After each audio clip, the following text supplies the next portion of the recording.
Praise the Lord. അനുഗ്രഹിക്കപ്പെട്ട ഈ നല്ല സമയത്തിനായി നന്ദിയോട് സ്തോത്രം ചെയ്യുന്നു. 20-ാം സങ്കീർത്തനം 4-ാമത്തെ വാക്യത്തിൽ ഇങ്ങനെ പറയുന്നു, നിന്റെ ഹൃദയത്തിലെ ആഗ്രഹം അവൻ നിനക്ക് നൽകട്ടെ.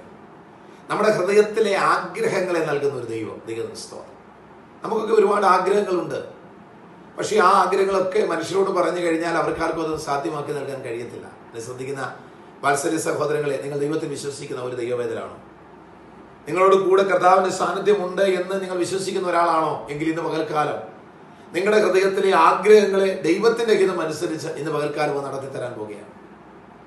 ആകയാൽ ധൈര്യത്തോടെ ഈ കർത്താവിന്റെ കരങ്ങളിൽ മുറുകെ പിടിച്ചുകൊണ്ട് കർത്താവിനോട് പറ, കർത്താവേ, എനിക്ക് എൻ്റെ ആഗ്രഹങ്ങളെ ഞാനിത് അങ്ങയുടെ കരങ്ങളിൽ സമർപ്പിക്കുന്നു. അങ്ങയുടെ ഹിതം അനുസരിച്ച് എൻ്റെ ആഗ്രഹങ്ങളിന്മേൽ ഒരു ദൈവപ്രവൃത്തി ചെയ്യണമെന്ന് കർത്താവിനോട് പറഞ്ഞാൽ തീർച്ചയായിട്ടും ഈ പകൽക്കാലം ദൈവം നിങ്ങളുടെ ഹൃദയത്തിലെ ആഗ്രഹങ്ങളെ മാനിക്കും.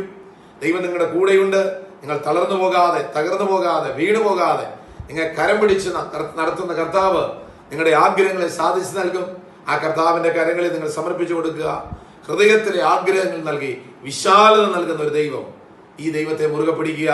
ഇന്ന് പകൽക്കാലം നിങ്ങൾക്ക് ദൈവം ഹൃദയത്തിലെ ആഗ്രഹങ്ങളെ മാനിച്ച് വിശാലത നൽകട്ടെ എന്ന് ഞാൻ ആശംസിക്കുകയും പ്രാർത്ഥിക്കുകയും ചെയ്യുന്നു. കർത്താവ് ഈ വചനങ്ങളാൽ നിങ്ങളെ ഓരോരുത്തരെയും അനുഗ്രഹിക്കുമാറാകട്ടെ. ആമേൻ.